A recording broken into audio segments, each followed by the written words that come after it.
not give up on our country. Do not give up on the Filipino.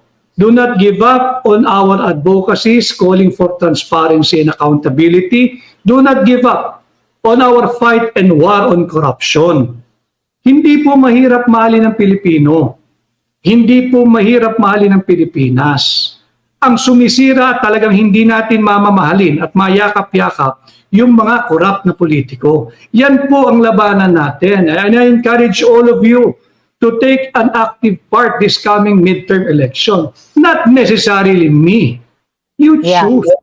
Choose the leaders na makakasama natin sa mga darating pang panahon. Uulitin ko, not necessarily me. Pumili ho kayo. Simulan natin sa midterm election. Magsama-sama tayo, labanan natin itong mga nagmamalabis sa pamahalaan and join me again in our war on corruption. That's the only time na tayo'y kayang umangat. That's the only time pag tayo'y aktibo na at sinisingil na natin sila. Tama na yung paulit-ulit na relief operation. We don't need a relief operation. We need relief from corruption. Tumigil muna yung pangungurap at pagnanakaw ninyo ng pera sa gobyerno. Simulan natin. Makisaho kayo at mag-participate tayong lahat this coming midterm election. And for those who do not know it yet, just give me a few minutes. Ang nakataya po dito for the immediate term, paghahayaan natin itong mga tiwaling politiko na magpatuloy, unang-una sa kanilang agenda ay i-impeach si Vice President Inday Sara Duterte. At I am not defending Inday Sara Duterte. What I'm saying is we should not let them, we should not permit them, we should not allow them. Why? Inday Sara is just a symbol of the office of the Vice President.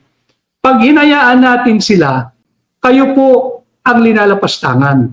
Tayo po ang winawalang hiya. Yung 32 million Filipinos who freely, voluntarily, lawfully, constitutionally, and democratically voted for Inday Sara to be our Vice President. That is for their immediate agenda.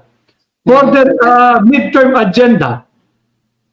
Ang kanila pong agenda, wag natin din itong pahintulutan. Let us not witness the transitioning of the form of government from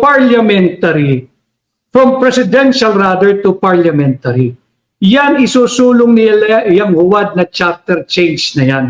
Yung Peking People's Initiative para magbago ang anyo ng ating gobyerno mula presidential to parliamentary. Dahil yung kanilang mahabang objective ay wag nang bumaba sa pwesto. Pag hinayaan po natin yan, higit nilang uubusin ang pera at resources nating mga Pilipino. Ating tutulan, wag nating payagan, atin silang labanan.